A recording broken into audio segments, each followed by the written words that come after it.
Good morning. I'm State Representative Charlie Meyer, and I represent the 109th District, which includes parts of all of Washington, Clinton, St. Clair, Madison, and Bond counties. We are here today alongside Illinoisans from across the state to stand up for our Second Amendment rights that are under attack by the Illinois Democrats. Where I come from, defending the Second Amendment is not just about talking points, it's about protecting our way of life. In Springfield, we are seeing that there are no lengths that the majority party will not go to strip away our rights until they come after every one of our single guns.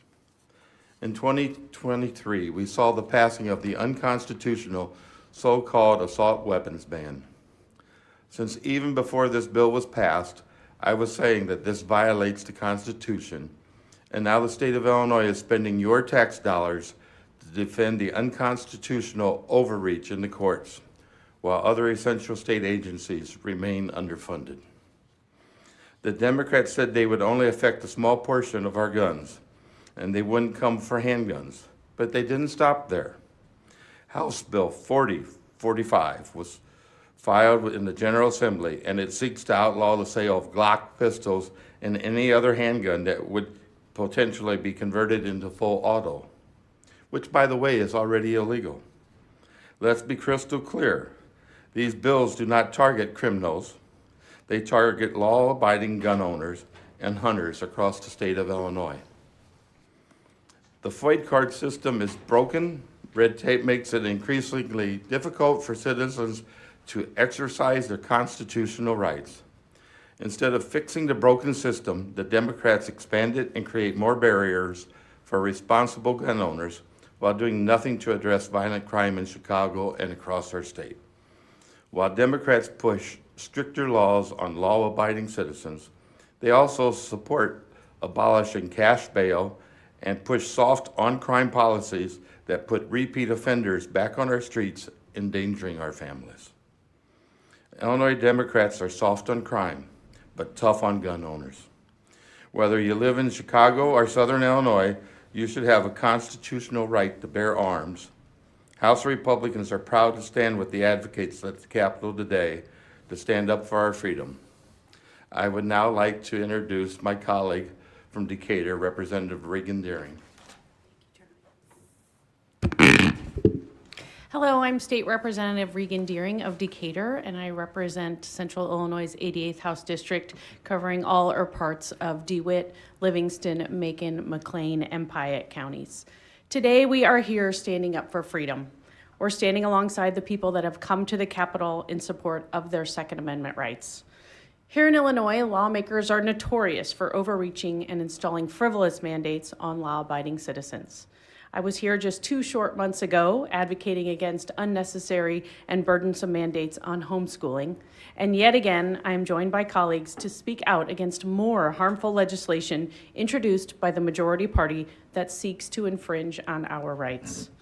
By continuing to come after our constitutional rights, we are trekking down a treacherous path.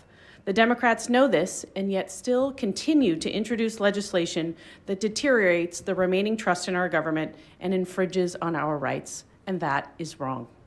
These anti-Second Amendment policies were introduced under the guise of safety, but make no mistake, they're really about controlling more and more of our lives. House Republicans will not stop defending your Second Amendment rights. The Democrats in Springfield are known for using shady tactics that subvert the legislative rules to get what they want. We're seeing this in real time on a daily basis on issues that are too important to sweep under the rug. Quick fixes are passed through the chamber, and then years of undoing legislative harmful legislation ensues when the legislature had easily had the opportunity to come together to work on the problem and pass one single measure. It's an honor to stand with the House Republicans and the advocates who traveled to the Capitol from every corner of the state to show the majority party that no matter how many bad bills they introduce or pass to infringe on our way of life, we will not stop fighting for our constitutional rights. To the advocates here today, I want you to know House Republicans see you, support you, and will tirelessly defend your constitutional rights. I'd now like to introduce my colleague, Representative Patrick Windhorst.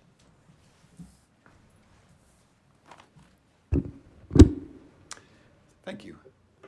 I'm State Representative Patrick Windhorst from the 117th District.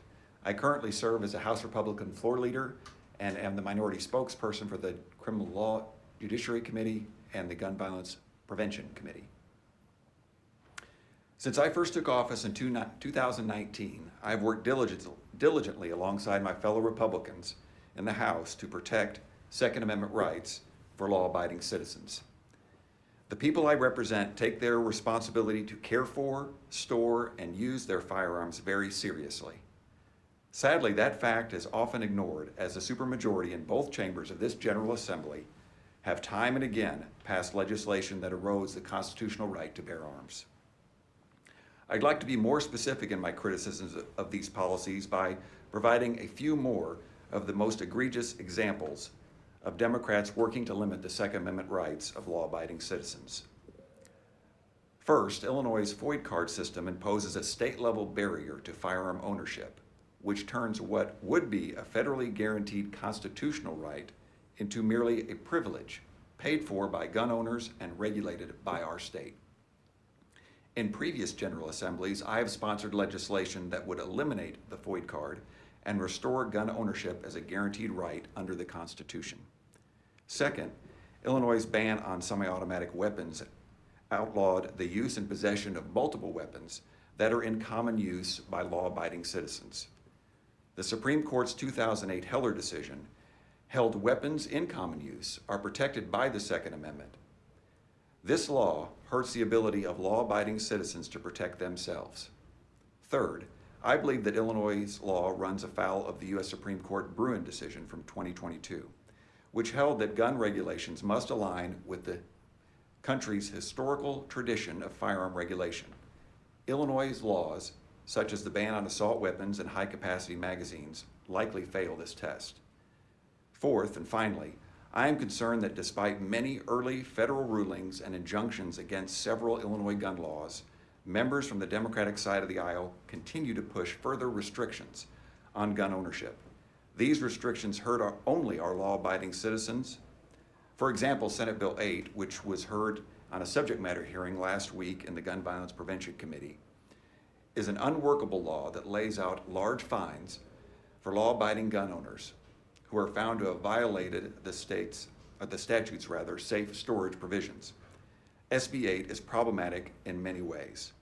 The legislation creates civil penalties up to $10,000 in some instances and ultimately allows for the denial or revocation of a FOID card if a person fails 2 or more times to report a loss or theft of a firearm within 48 hours of the discovery of that loss or theft. Laws that go beyond the federal firearm restrictions make for a confusing patchwork of laws that stand in direct conflict with the U.S. Constitution. And we are here today to defend Illinois citizens' rights to lawfully abide by the Second Amendment and to defend the right to bear arms. And with that, we'll take questions.